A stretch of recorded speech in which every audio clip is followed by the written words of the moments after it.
Eu convido a igreja para a leitura da palavra de Deus, que se encontra no livro de 1 Reis, capítulo 19. Vamos ler do versículo 1 ao versículo 18. 1 Reis, capítulo 19, versículos 1 ao 18. Acabe fez saber a Jezabel tudo quanto Elias havia feito, e como mataram todos os profetas à espada. Então Jezabel mandou uma mensagem a Elias, a dizer-lhe: façam-lhe os deuses como lhe aprouver, se amanhã, a estas horas, não fizer eu a tua vida como fizeste a cada um deles. Temendo, pois, Elias levantou-se e, para salvar sua vida, se foi e chegou a Berseba, que pertence a Judá, e ali deixou o seu moço.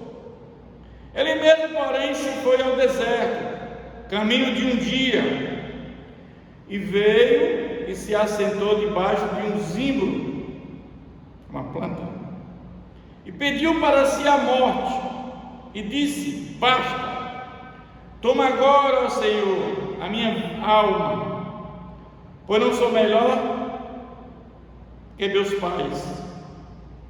Deitou-se e dormiu debaixo do zimbro. Eis que um anjo tocou e lhe disse: levanta-te e come. Olhou ele e viu, junto à cabeceira, um pão cozido sobre pedras em brasa e uma botija de água. Comeu, bebeu e tornou a dormir. Voltou segunda vez o anjo do Senhor, tocou e lhe disse: levanta-te e come, porque o caminho te será sobremodo longo. Levantou-se, pois, comeu e bebeu, e, com a força daquela comida, caminhou 40 dias e 40 noites até Horebe, o monte de Deus. Ali entrou numa caverna, onde passou a noite. E eis que ele veio a palavra do Senhor, ele disse: que fazes aqui, Elias? Ele respondeu: tenho sido zeloso pelo Senhor, Deus dos exércitos, porque os filhos de Israel deixaram a tua aliança, derribaram os teus altares, mataram os teus profetas à espada, e eu fiquei só e procuro tirar minha vida. Disse-lhe Deus: sai e põe-te neste monte perante o Senhor. Eis que abraçava o Senhor, e um grande e forte vento fendia os montes e despedaçava as penhas diante do Senhor. Porém o Senhor não estava no vento. Depois do vento, um terremoto. Mas o Senhor não estava no terremoto. Depois do terremoto, um fogo. Mas o Senhor não estava no fogo. E depois do fogo, um círculo tranquilo e suave. Ouvindo, Elias envolveu o rosto no seu manto e, saindo, pôs-se à entrada da caverna. Eis que ele veio uma voz e lhe disse: que fazes aqui, Elias? Ele respondeu: tenho sido extremo zeloso pelo Senhor, Deus dos exércitos, porque os filhos de Israel deixaram a sua aliança, derribaram os teus altares e mataram os teus profetas à espada, e eu fiquei só e procuro tirar minha vida. Diz-lhe o Senhor: vai, volta ao teu caminho para o deserto de Damasco, e, em chegando lá, unge a Azael, rei sobre a Síria. A Jeú, filho de Nissi, ungirás rei sobre Israel. e também Eliseu, filho de Safate, de Abel Meloá, ungirás profeta em teu lugar. Quem escapar a espada de Azael, Jeú matará. Quem escapar a espada de Jeú, Eliseu matará. Também conservei Israel 7.000, todos os joelhos que não se dobraram a Baal, e toda a boca que não o beijou. Até aqui, amém, meus irmãos? Vamos falar com Deus. Senhor nosso Deus, invocamos sabedoria que vem do alto para pregar a tua palavra, Pai. Pedimos, Senhor, que teu Santo Espírito venha nos instruir, nos capacitar, que essa palavra seja edificante para a minha vida e a vida da igreja, Senhor. Que ela venha nos ensinar que o teu poder manifestado através desse profeta, Pai, que desafiou deuses pagãos e ele venceu, assim como nós também, Senhor, através do teu Santo Espírito, Pai, podemos vencer também todas as nossas dificuldades e possamos enfrentar de forma que possamos vencer, porque o Senhor está conosco, o Senhor está dentro de nós através do Espírito Santo. Oramos em nome de Jesus, amém. Eu quero, à luz desse texto, trazer a seguinte mensagem: que fazes aqui, Elias? Essa pergunta foi feita a esse profeta por Deus: que fazes aqui, Elias? Mas também pode ser feita a nós.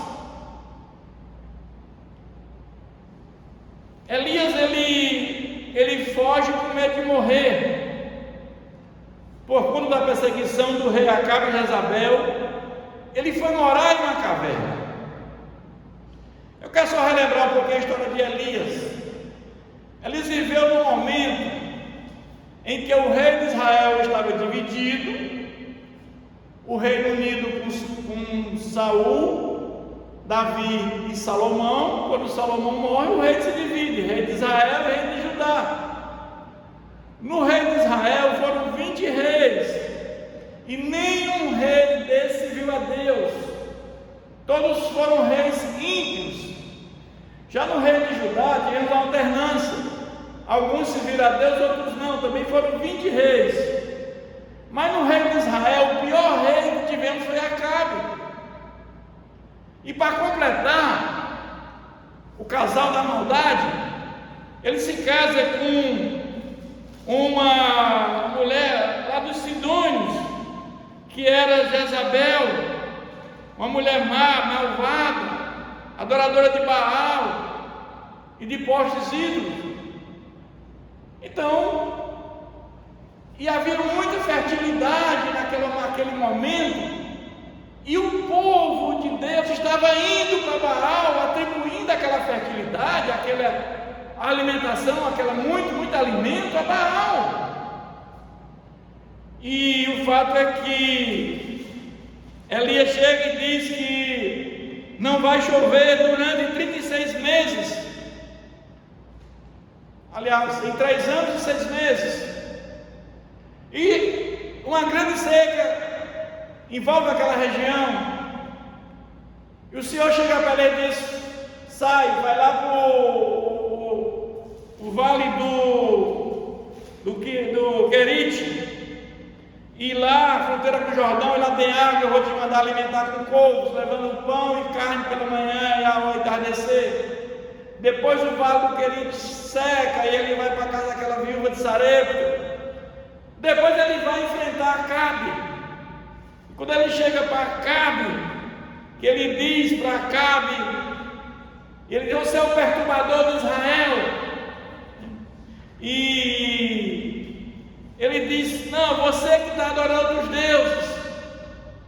Mas o fato, meu irmão, é que esse texto representa um lugar que nós não gostaríamos de estar. Elias é morar numa caverna. Quem gosta de morar numa caverna? Nós muitas vezes deparamos com, dependendo das circunstâncias da vida, em situações que vivemos em local que não gostaríamos de estar. Mas tem muitos personagens na Bíblia que também tiveram em lugares que não gostariam de ter estado. Mas muitas vezes Deus permite isso para o nosso fortalecimento espiritual, nosso crescimento, e muitas vezes para dar até um livramento. Os planos de Deus são insondáveis. Quando colocamos a fé em Deus e confiamos nele, mais Ele fará. Os planos de Deus jamais serão frustrados. Quando Jacó engana seu irmão Esaú 2 vezes, na primogenitura e na bênção do pai, e ele escuta dizendo: olha, quando meu pai falecer, isso é Esaú dizendo, eu vou acertar contas com ele. E aí a sua mãe Rebeca diz: vai para a casa do meu irmão Labão, lá tem as minhas sobrinhas, em casa com elas. E Labão sai, e Jacó sai nessa fuga, e lá no caminho ele bota uma pedra como travesseiro, num lugar deserto. É uma situação que ninguém quer. E naquele momento Deus renova a promessa a Abraão, dizendo que será uma grande nação, como tinha prometido ao seu avô Abraão. E o fato é que ele, nesse momento ali, ele vê uma escada nos céus, subindo e descendo, e ele vai dizer: o Senhor está nesse lugar e eu não sabia. Mas temos situações, no caso de José, que vivia na casa do seu pai de forma bem tranquila, e por inveja dos seus irmãos, ele foi vendido aos ismaelitas. Ele vai parar na casa do chefe da guarda, Potifar, lá no Egito. Ele é assediado pela mulher de Potifar, e ele não cai na armadilha daquela mulher. E o fato é que prega uma mentira, e ele é colocado na masmorra, na cadeia. E lá aparece, juntamente com ele depois, o copeiro-chefe, o padeiro-chefe. José está na cadeia, um lugar indesejável, um lugar que ele não gostaria de estar. Mas também eu lembro quando Nabucodonosor, o Império Babilônico, ele tentou sobre o rei de Judá. Foram em 3 momentos. 605 levou Daniel e seus amigos, depois veio 594, levou Ezequiel e 10.000. Em 586 ele foi, destruiu Jerusalém e todo o templo. Mas aqueles amigos de Daniel, Cedraque, Mesaque e Abednego, eles foram forçados a adorar uma estátua de ouro que Nabucodonosor fez, e também aos deuses de Nabucodonosor. E eles disseram que não iam fazer isso. E insiste: não vamos fazer isso. O nosso Deus é o Deus criador de todas as coisas, é o Deus que nós servimos. E aí o rei fica irado e manda colocar numa fornalha de fogo ardente, 7 vezes mais quente. E Deus livra. É um lugar indesejável você estar dentro de uma fornalha, é um lugar que ninguém quer estar. Mas também aconteceu com Daniel. Já era o império, já tinha caído o Império Babilônico, o Império Persa era dominante, e aqueles homens ligados ao rei Ciro, com inveja também de Daniel, há um decreto do rei que durante o mês todos que têm que adorar aos deuses e ao rei. Daniel não ora, Daniel na janela ora 3 vezes voltado para Jerusalém. Eles percebem isso e vão até o rei. E aquele decreto do rei tem que ser cumprido. E Daniel é jogado na cova dos leões. Um lugar indesejável, um lugar que ninguém gostaria de estar também. Numa cova com vários leões famintos. Essas são situações que aconteceram. Mas o fato é que, quando Elias encontra com Acabe, e ele diz: tu és o perturbador de Israel. E ele diz: eu não sou o perturbador de Israel, mas tu e a tua casa do teu pai é que tem perturbado, porque tu deixaste os mandamentos do Senhor. Agora, pois, manda todo o povo de Israel ir lá para o Monte Carmelo, leva todos os profetas de Baal, 450, e os 400 postes de Hilo, e vamos ver quem é o Deus realmente que tem poder. E aí chegou todo o povo lá no Monte Carmelo, mandou fazer 2 holocaustos, né? Um de lenha para os adoradores de Baal e outro para Elias. Colocar lá um novilho cortado, e que descesse fogo do céu. E aquele que descesse fogo do céu é aquele que era o Deus. E o fato é que aquele altar de Baal, eles pediam a Baal, e pediam, e nada de acontecer nada. E Elias disse: olha, o povo, aquele que descer fogo é esse que você deve adorar. Mas o fato é que Elias, ainda para completar, mandou encher alguns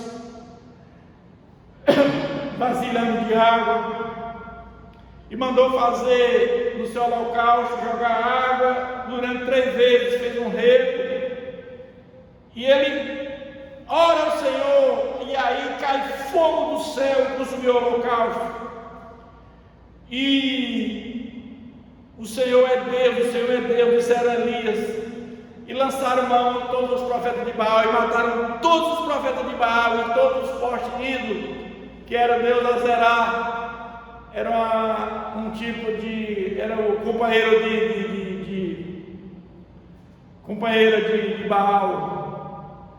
Mas aí o texto começa dizendo que ela disse que você vai morrer no dia seguinte. Mas Elias ficou verdadeiramente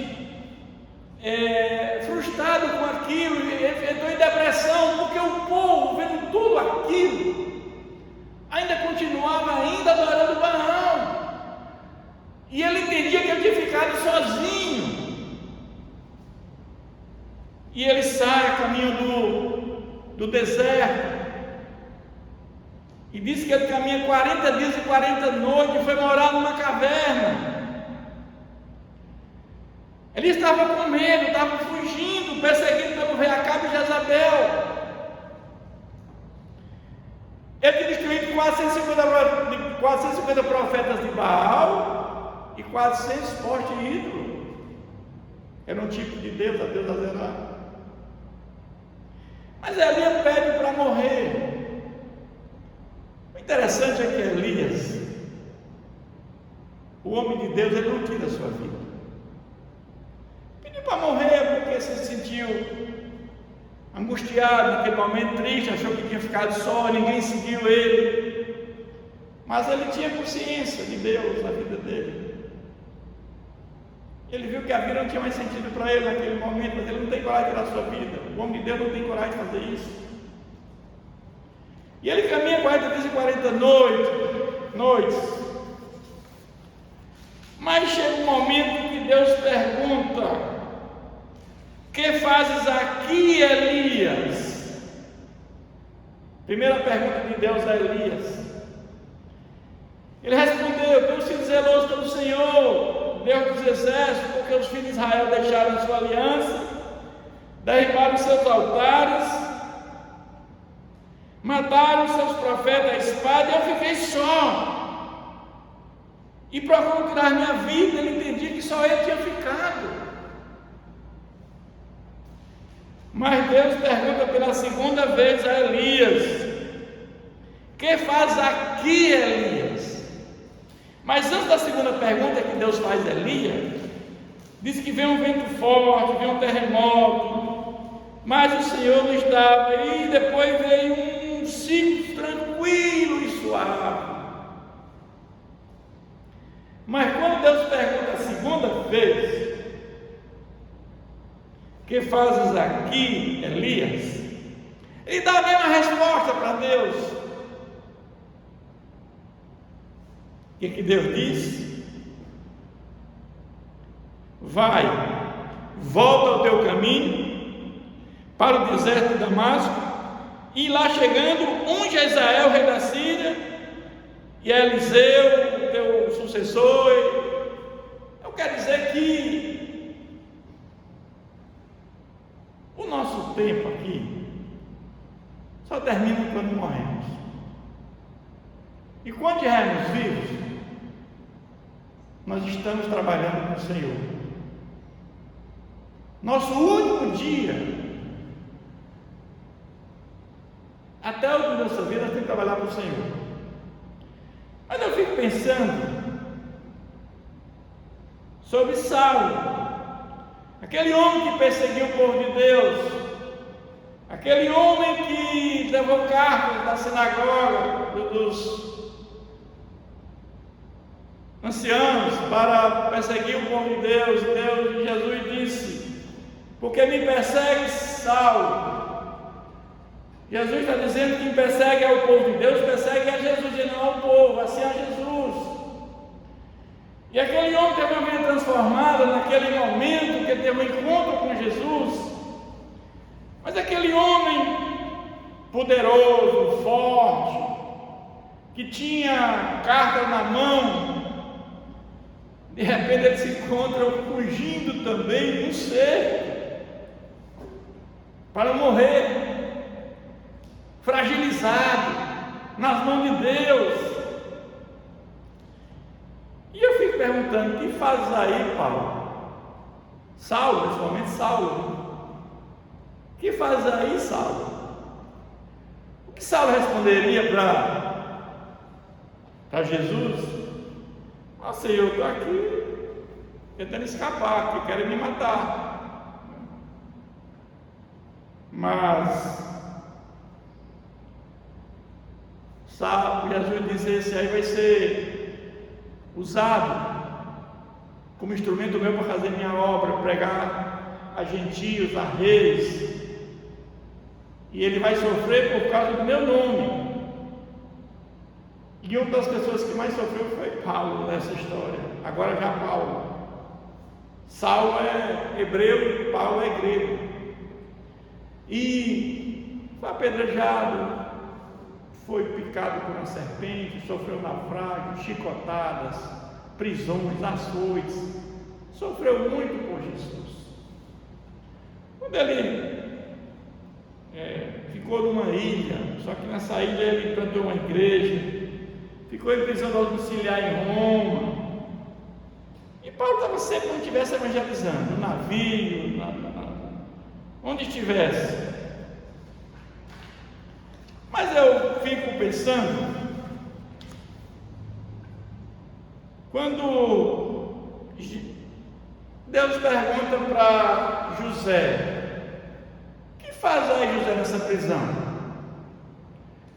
E José respondeu para Deus: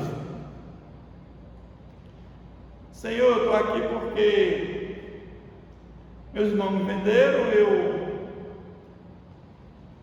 fui preso injustamente, porque eu não te desobedeci, eu fui assediado e eu não cedi, e estou preso por isso. Eu estou aqui querendo sair daqui, Senhor.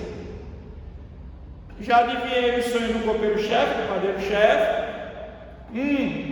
Realmente morreu, eu já tinha, e o outro, o copeiro, já está aí há algum tempo, já voltou lá, e eu pedi que ele me ajudasse, até agora não me ajudou. Eu estou aqui. Deus disse: você está nas minhas mãos, José. E o fato é que José, depois, aquele sonho do faraó, ele interpreta, e depois você vira a segunda pessoa do Egito. fico pensando ali, quando Deus perguntasse ali aos amigos de Daniel, Sadraque, Mesaque e Abednego, o que vocês fazem aí? Senhor, estamos aqui porque nós obedecemos também. Nós deixamos de adorar aquela estátua de ouro de Nabucodonosor e aqueles deuses deles, e nós adoramos ao nosso Deus, que é o Senhor, e estamos aqui. E Deus livrou ele da fornalha de fogo. O fato é que era 7 vezes mais quente. Os que foram colocar eles lá morreram, você tem ideia? Os que foram colocar eles na fornalha morreram, de tão quente que era. Mas eu fico pensando agora em Daniel. Se Deus pergunta a Daniel, tu não vai dar qual do leão aí, Daniel? Senhor, eu estou aqui, botar aqui como comida para esses animais, para esses leões, talvez. Mas eu estou aqui porque eu te obedeci,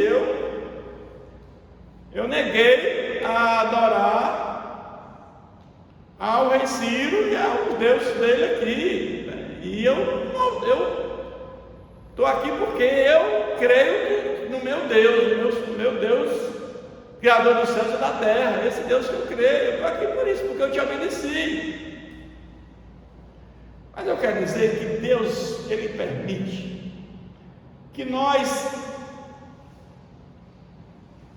adentramos até a fornalha do fogo, mas Deus nos tira dentro da fornalha do fogo. Deus permitiu a Daniel que ele entrasse na cova dos leões, mas Deus fechou a boca dos leões e salvou Daniel. Deus permitiu que José fosse vendido para o Egito, porque se não acontecesse aquilo, plano de Deus, todo aquele povo hebreu tinha morrido de fome. Então é assim que acontece, os planos de Deus são insondáveis. Todos nós passamos por dificuldades, mas não podemos rejeitar jamais o nome de Deus. Aqueles homens passaram por dificuldade, mas eles foram perseguidos por não rejeitar o nome de Deus. Preferiram morrer do que negar a Deus. Que isso ia dizer para cada um de nós, na nossa vida com Cristo, jamais deve renunciar a Cristo em hipótese nenhuma. Se Deus perguntasse a mim e a você, se nós estivermos num lugar indesejável, num lugar que ninguém gostaria de estar, o que está fazendo aí? Tem um propósito. Imagina a pessoa dentro da UTI. É um lugar que ninguém gostaria de estar. Mas muitas vezes aquele lugar, o livramento que Deus está te dando para você ficar curado. Através daquele momento que você vai ser curado. Deus já perguntou a você o que fazes aqui neste lugar que não gosta de estar? Eu creio que sim, já aconteceu comigo, já aconteceu com vocês, eu creio. Mas o que fazes aqui, Elias? O interessante de tudo isso é que Deus não diz assim: que fazes aí, Elias? Que fazes lá, Elias? Deus não pergunta: que fazes aí, Elias? Deus pergunta: que fazes aqui, Elias? Porque o aqui é onde Deus está. Deus está naquele local onde Elias estava. Como Jacó disse: Deus estava aqui, eu não sabia. Mas sabemos que Deus mora dentro de nós, através do Espírito Santo. Deus não habita em lugares, Deus habita dentro de nós. Nós somos o templo, a morada do Espírito Santo. Deus habita dentro de nós. Por isso que Deus: que fazes aqui, Elias? Não é que fazes lá, Elias? Porque Deus não estava lá, Deus estava aqui. E Ele está aqui agora, dentro de nós, aqui dentro de nós. Aqueles que foram regenerados pelo Espírito Santo, aqueles que creem em Jesus como Senhor e Salvador, que receberam o Espírito Santo, que nasceram de novo, que são irmãos co-herdeiros com Cristo, que fazem parte da família de Deus. Deus está aqui dentro de nós. Essa mensagem é muito importante, meus irmãos, porque nós temos a segurança que Deus está aqui dentro de nós, e através de nós Ele quer que façamos a sua obra que Jesus nos confiou, fazer o ID, levar a mensagem salvífica de Jesus para todos aqueles que não conhecem. Amém? Que Deus nos abençoe. Eu convido aos amados irmãos para fechar seus olhos, baixar suas cabeças, mais uma vez falar com o nosso Deus. Senhor, nosso Deus, somos gratos por esta palavra, Pai, na certeza que o Senhor está aqui dentro de nós, que o Senhor é esse Deus maravilhoso, que nos ama, que nos amou primeiro, ainda pecadores, que o Senhor é o Deus de Abraão, de Isaac, de Jacó, esse mesmo Deus. Ele não mudou, porque Ele é imutável, Pai. Obrigado, Pai, pela segurança que o Senhor nos dá, pela certeza, Senhor, daqueles que andam em retidão e comunhão com o Senhor está dentro de nós, nos guiando, orientando a cada passo nosso, Senhor, nos dando discernimento e sabedoria para lidar com as adversidades, meu Pai. Mesmo em algum lugar indesejável, mesmo em algum lugar que não gostaríamos de estar, mas temos a segurança que é para o nosso crescimento, ou para o livramento que o Senhor está nos dando. Fica conosco, Pai, nos abençoa. Oramos em nome de Jesus. Amém.